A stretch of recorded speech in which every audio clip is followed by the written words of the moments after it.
Македония – малка, размирна, търсеща своята псевдоидентичност и място в европейското семейство. Напрежението срещу правителството на Никола Груевски се засилва, след като в началото на 2015 опозицията в югозападната ни съседка разпространи данни за това, че властта подслушва над 20 000 граждани. Международното внимание върху ситуацията от Тата Косоговската планина се увеличава след нападението в Куманово през май. Хората обаче излизат по улиците в Скопие много преди това. Цинизмът на властите и полицейското насилие срещу млади хора разгневява обикновените граждани. Но причините за масовото недоволство не се крият само тук. Македония живее бедно, корупцията расте, а компроматната война между власт и опозиция тече с пълна сила.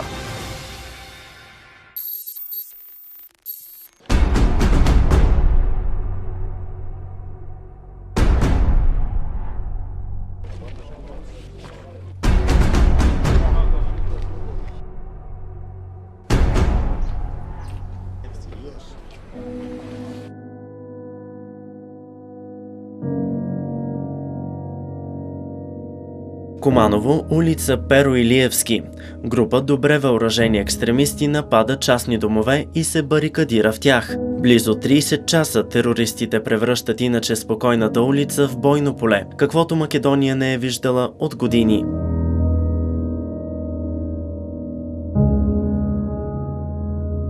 Кървавите престрелки завършват с 8 загинали и над 30 ранени полицаи, и 10 загинали и 30 арестувани екстремисти.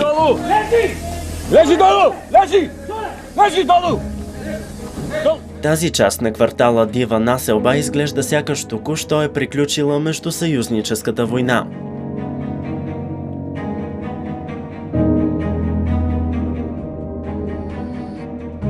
Семейството на Асан преживява ужаса, укривайки се в мазето си над 12 часа. Усещат, че къщата гори и бягат с риск да бъдат простреляни, докато екстремистите и спецчастите на полицията воюват. Тук долу се крихте? Тук доле 6 души. 6 души смо биле. Kad smo iskočili od kuću, ovo je već bilo iskršeno sve. I spasimo se. Kad iskočimo tu policija, vojska.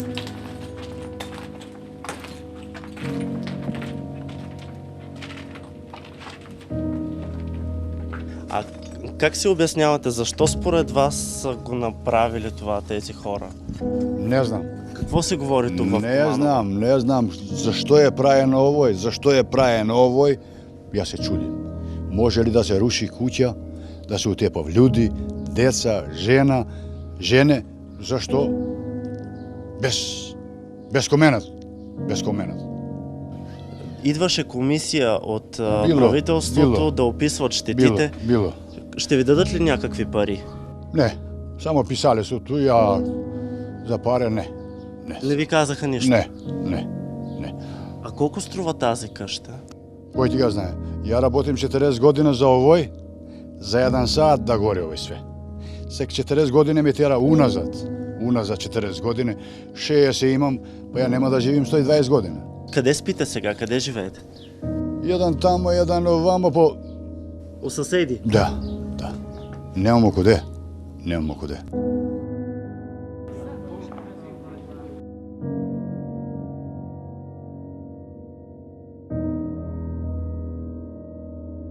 Вървейки по улицата прави впечатление, че къщите са богати, големи, изградени с много труд. Дядо Сатри не е бил в дома си по време на атаката. Какво се е случило, научава от медиите. Казали дека ќе даемо помоć, ама още ништо нема. А вярвате ли, че ще ви дадат? Това е голяма къща. Как ще ви възстановят щетите? Не знам. Какво ќе биде после, не знам. Голяма и хубава къща се е лечало, че... А да видиш, još нагоре, друга соба. Още нагоре има. Они вика има терористи. Да има терористи држава за тој. Не треба да ги чека да улаза у град, у сред Софију. Да. Они треба да ги фати тия ljudi. Зашто е држава? Притеснявате ли се сега, че това може пак да се повтори? Не знам сега. Не знам што ќе биде. Možda će biti još pološe, možda će biti podobro. Ko zna, samo Bog znaje.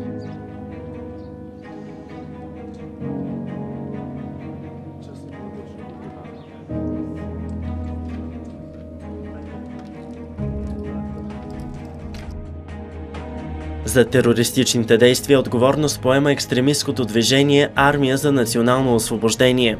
Същото се бори за отцепването на Западна Македония с цел създаването на така наречената Велика Албания, включваща Албания, Косово, както и части от Гърция, Македония, Сърбия и Черна гора. Армията за освобождение е етническа албанска групировка, заради която през 2001 година Скопие е принудено да подпише така нареченото Охридско споразумение. То се явява мирен договор между македонци и живеещите там албанци с цел увеличаване правата на малцинствата. Впоследствие, албанският става и втори официален език в югозападната ни съседка.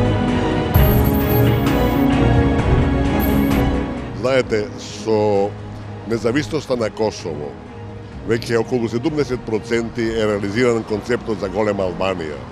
Тоа мораме да бидеме свесни и главниот дел кој што е надвор се уште од тој проект е делот во Македонија кој и Приштина и Тирана го нарекуваат албански територии. Ризикот сега, последниот дел од реализацијата на тој концепт, на тој проект е точно делот од Македонија, кој ќе се обидат да го добијат, меѓутоа немаат никаква шанса, бидејќи, како што претходно реков, не може да се случи разбивање на ова држава, а без да има нова војна.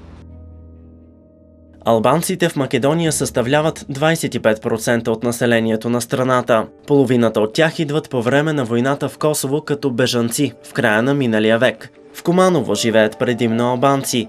Български говорят само възрастните. Те обаче отричат да има етническо напрежение. За подобна тенденция не признават и македонците в Скопие. Основният закон е уредил отношенията между етносите в югозападната ни съседка, макар и спорно. В Конституцията на държавата са позволени етническите партии, което анализаторите отчитат като грешка, защото те не изграждат единно общество, а го разделят. В македонския парламент в момента има две такива партии. Меѓутоа, мислам дека тоа беше една од грешките кои се направени, бидејќи на тој начин не се овозможува да се гради граѓанско општество. Ние знаеме дека граѓанското општество е еден повисоко ниво на демократија, тоа е праксата во западните сите земји, меѓутоа кај нас преку Охридскиот договор ни наметна етническо општество, ни наметна етникуми кои се спротивставени, знаете кои ќе имате етникуми не да стане и групи, вие не можете да дојдете до решенија кои ќе бидат оптимални за сите.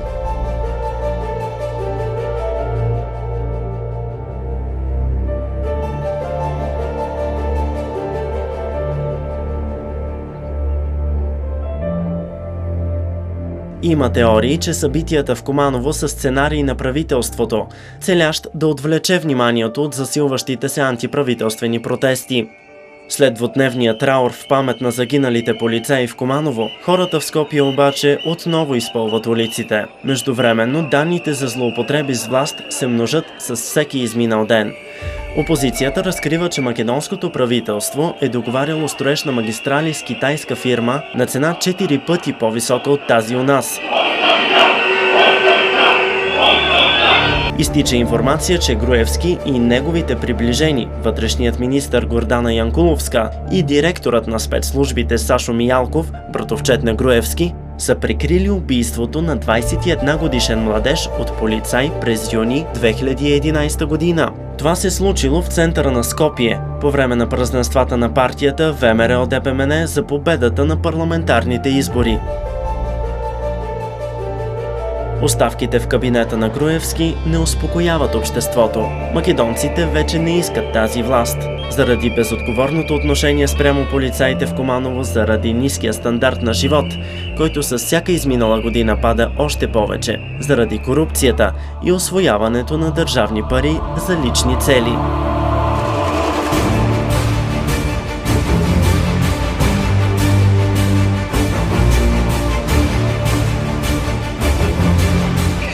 Постојат многу работи од кои не сме задоволни, од корупција, од тоа што од партизацијата на сите државни институции, тоа што Македонија веќе одамна не е правна држава, од сиромаштијата, јавниот долг, узурпацијата на јавниот простор, нападите врз сите луѓе кои мислат различно. Владените политики и однесувања во последно време се толку лоши и катастрофални, што едноставно нема веќе друго. Мислам, мора да излеземе масовно, ова траеше денови, државата е во криза, ужасно. И некој мора да поднесе одговорност. Евидентно е големото разлојување, значи екстремно богати луѓе и луѓе кои што е многу низ. Така да средната класа веќе се изгуби. Мислам, релативно ние имаме некој стандард, меѓутоа е елементарен.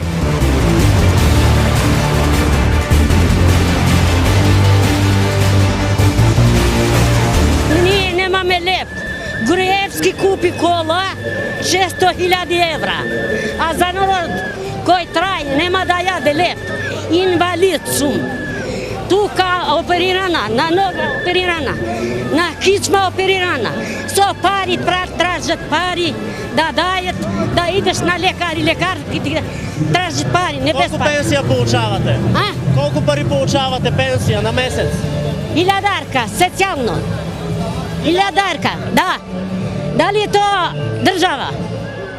Како? Со 1000 што Со 15 евро.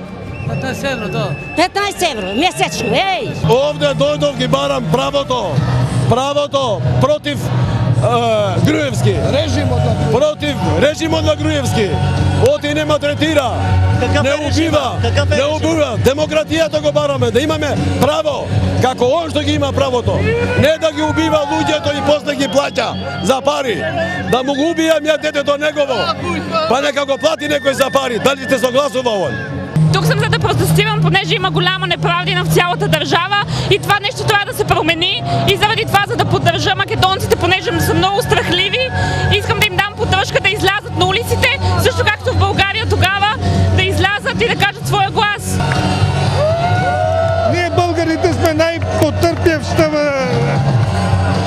част от населението на Македония. На Македония е нужна потребна демокрация. Без демокрация тая държава не може да обстане. С диктатура никак. Тази опозиция алтернатива ли е, наистина? Нямаме друга алтернатива. За съжаление. Има един абсурд, който трябва да запомните. Значи, левицата се интересува за влез на Македония в европейските институции, докато така наречените десни се свързат с Русия, което е абсурд.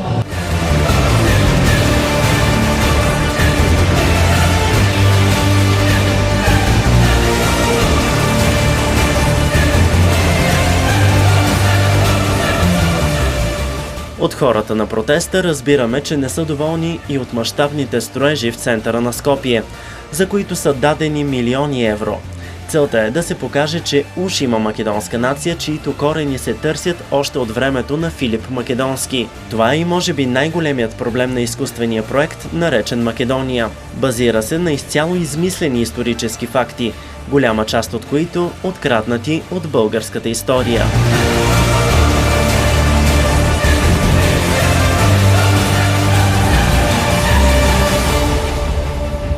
Тоа се нервираме што се градат споменици што не ги сакаме, значи јасно е кажано од народот дека не сака, но власта упорно не игнорира комплетно, значи ништо не слуша ние што сакаме, што не сакаме и си гради споменици што немаат врска ни со нашата култура. Това е национализъм в хумористичен стил. Какъв национализъм? Античен? Това не постои. Това е лудост. Значи, населението в Македония, славянското население, знае се какво е. Това си е българско. Да попиташ албанеца до теб, той ще каже, ние сме българи. Защо и как комунизма е създал македонци от българите, това е друг въпрос. Значи, тоа е она забеганост и лудост што ја споменав за оваа влада. Значи, такво расфрлање со државни пари досега е незапамтено. Многу имаше, например, примери на деца кои што бара лекување во странство. Ние градевме секакви лавови и споменици кои многу и врска немаат со македонската историја. Така да, главниот револт е тука против тоа, но длабоко во себе секој чувствува револт кон сеопштата ситуација. Колко пари са дали за всичко това? Знае ли се? Имаше на почетокот некоја евиденција, ама после све се изгуби, цела евиденција. Некаде над пола милиарда евра.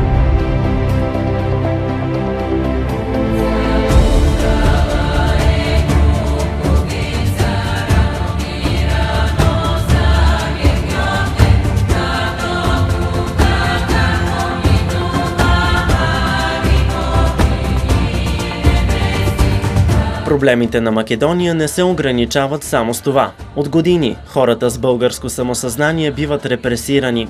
Това ни разказва Лазар в родното му място Струмица. Родителите му никога не са коментирали българските си корени, от страх да не станат жертви на югославската власт. Лазар разбира, че е българин чак през 1988 година.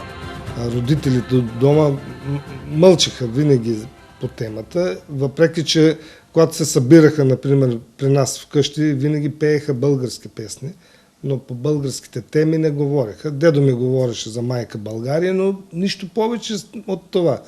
И беше некъде началото на 60-те години, когато купихме първия телевизор и имаше някакво директно излъчване на матч, приятелски матч футболен България-Югославия в Ниш. Това ми е като сега в паметта. И по едно време България даде гол.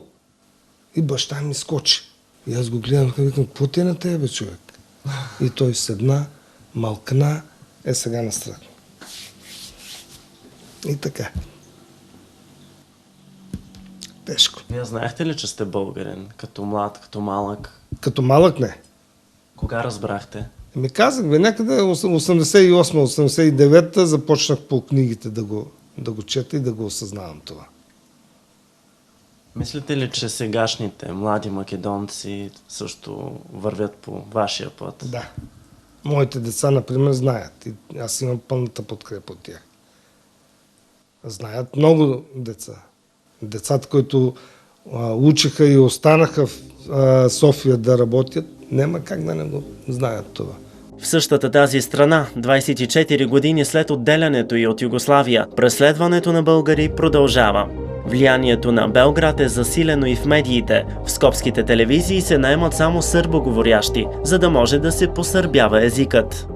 Аз ще ви дам само два примера. Това е примера на нашия човек и член на управния отбор от Прилеп, Миле Йовановски, който беше уволнен от работа само заради деклариране открито, че е българин.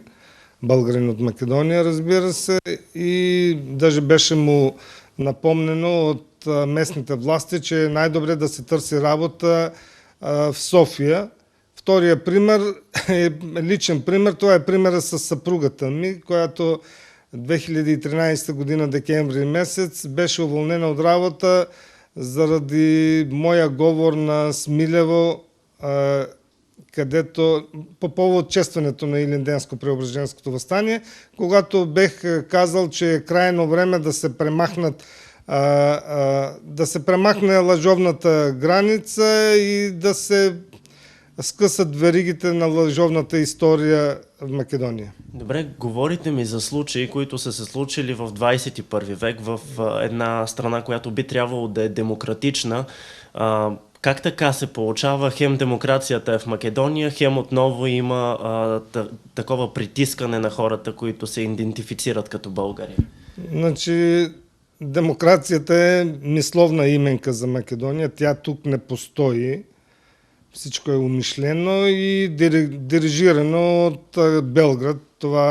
Тук не може да говорим за открита демокрация. Това можете и вие сега да го видите. Примерно, ако пуснем телевизиите, няма телевизии, които да са толкова опонентски на властта, за да може да говорят открито за всичко, даже да говорят и за нас.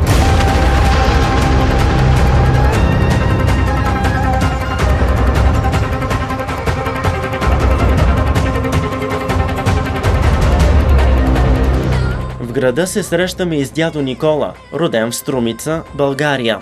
Точно до паметника на Гоце Делчев разтворил ръце към майка България. През 60-те години дядо Никола бива заточен в концлагера на остров Голи Оток. само защото е казал, че е българин. Там прекарва близо 2 години. Днес децата и внуците му също се притесняват да заявяват произхода си. Ако се декларират като българи званично, те от званичната власт се следват. И нито един, що се е изяснил за България и дека е българин, нема на политички положаи.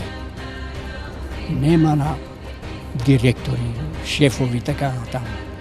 Колкото до България, дядо Никола се радва на това, което страната ни е постигнала за последните 26 години. България своят курс го промени и добро е, що стана членка на Европската уния. Има да защитник от НАТО, Европската уния. Така да мислям дека перспектива ще биде по-добро за българския народ. Според мен, ќе живее малко по-европски.